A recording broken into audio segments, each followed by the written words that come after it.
Peace and love to humanity and the conscious community. It's Sunny Sharma back with another video. Today I wanted to talk about the Starseed Renaissance. And first off, I'm going to share a little story.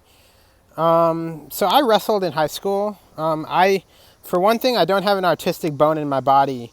But when it came to writing college applications, I tried to write an essay about how wrestling was my art. It was a very abstract essay, and it kind of tried to define, how my movements, my technique, and my expression of myself was through a sport. And that essay kind of got shot down by some of the people who wanted to look at it to give me advice about it. They said, "Oh, this is too abstract. People aren't going to get it." And I'm not the only one who thinks of, my sport or the sport I did play as an art. There's also Kyle Dake. Kyle Dake recently said, if you know the wrestler Kyle Dake, wonderful Olympic wrestler and world champion from Cornell University, 4-time world champ, a national champ.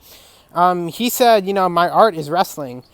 And it kind of reminded me of what I said in my college application essay, that my sport of wrestling is my art. And Kyle Dake is an Aquarius like me. Kyle Dake was born February the 25th. I'm born February the 20th. So I feel like we were a little ahead of our time in defining our sport as an art, or at least we were bringing it back to a notion of which when sports were defined as an art. But any of the case, that was kind of a little jumbled. What I want to say about this is that the sign of Aquarius and the Starseed Renaissance is characterized by the misunderstood artist.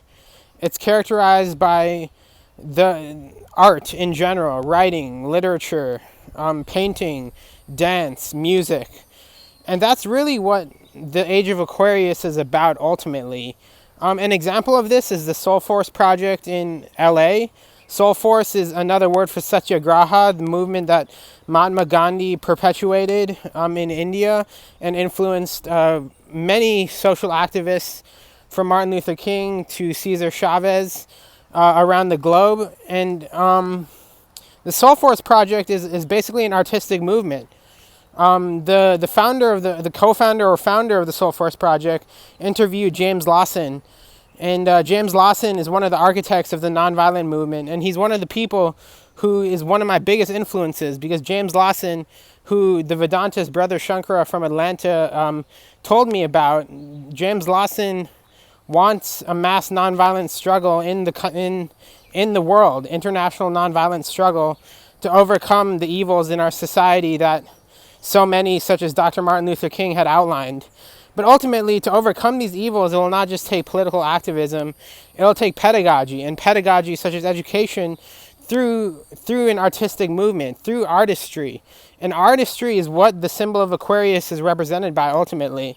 Not just fraternal brotherhood, humanitarianism, social justice activism, but ultimately doing such qualities through notions of artistry, through music, through art, through writing, through poetry, through all those means by which we can elevate ourselves and elevate our consciousness and really convey information through an emotional sense.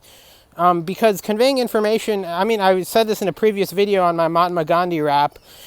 People sometimes don't want essays. Many people are not attuned to certain styles and modes of learning.